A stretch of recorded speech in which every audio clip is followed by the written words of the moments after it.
Hey there, it's Shannon from Shine Bright. Hope everyone's having a good week. Checking in with a new video about uncertainty. I think all of us know a little bit about uncertainty after the last few years that we have come through together collectively and individually. But I think we bump up against uncertainty in a lot of small ways throughout our lives as well, big and small. They're not always collective experiences that we're going through. But I just want to take a minute and chat a little bit about kind of what's happening for us as humans in this human experience when we face uncertainty. I think, oftentimes this process is happening without our awareness, but basically, when uncertainty hits, our left side of our brain goes into danger. There's something that we need to fix, we need to solve, we need to get as quickly to certainty and safety and security as fast as possible. And so often it throws us into fact-finding missions and solving and thinking and talking over and over and just trying to solve this thing so we can, as quickly as possible, get out of this scary place of uncertainty, of not knowing. And I think also just culturally, we put so much emphasis on knowing and being certain and having clarity that not only individually it's very uncomfortable, but collectively and culturally, that is just not looked upon as a place you want to spend too much time in, right? You want to be certain, you want to have your answers, you want to know what's going on. But here's the thing, is that certainty for the most part is a bit of an illusion, right? We can maybe have certainty for a moment or small moments in time, but life is change. At my college graduation, the commencement speaker said, life is change and change is good. And to this day, my family and I just repeat that as a reminder to ourselves that everything is always changing. And so this idea that we can have actual certainty and control over this experience is really just an illusion. And so I think how we can engage in uncertainty is really the key to being able to find the gifts of being human and this experience and this journey that we're on. We see this a lot coming up, obviously when we're starting to work with a new client, there's a lot of uncertainty, right? They're often asking some big questions about their career and where to go next and what to do. And these are, big questions. And again, in our culture, we put a lot of emphasis on our career, and our identity is often very wrapped up. And so when we are feeling uncertain about our career,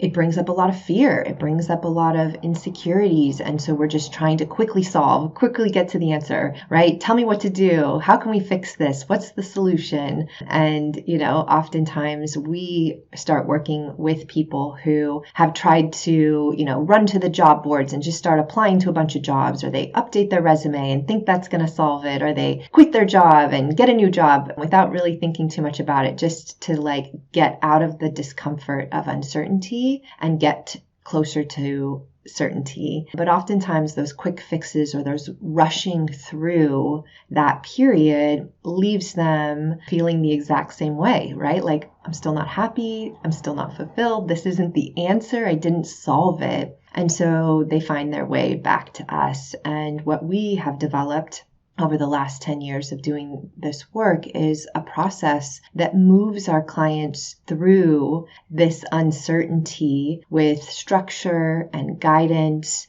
and exercises that has them tap into their curiosity, right? To start to reflect and question and tap into the right side of their brain where we are connected to our creativity, our sense of wonder and awe, where things aren't always logical and linear. And we combine the accessing of that side of the brain with a very kind of structured process that allows people to feel more safe, to ask some questions, to sit with questions, right? To be able to not rush to an answer, but to get reflective, to really start to think about who they are and what they want and, what they're craving. We also encourage our clients to get connected to themselves through journaling, through being in nature, through listening to music, reading poetry, anything that kind of can allow you to access this other part of our brain that actually holds a lot of clues and information for us in terms of what makes us feel alive, what makes us feel connected, who are we at our core, and what do we most want from this life. And so, I think what I want to offer to everyone is this idea of, how can you notice when fear is getting triggered by uncertainty? And rather than rushing to solve it or rushing to get an answer, or, skipping over kind of this middle portion of the journey, can you take a pause?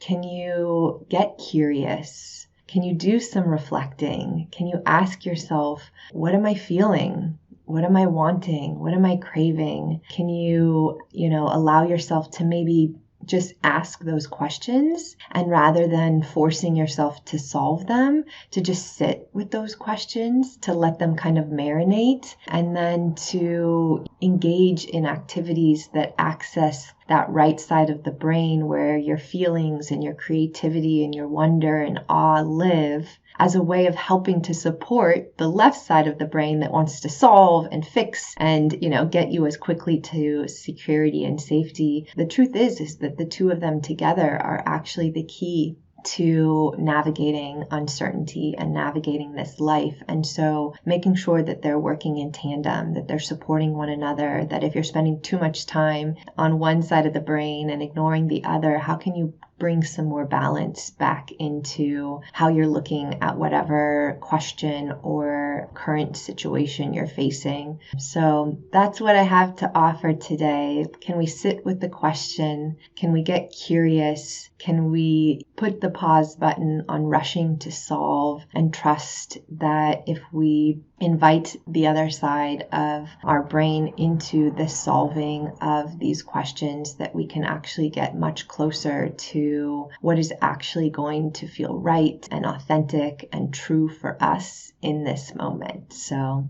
all right, best of luck, and we'll chat soon. Take care.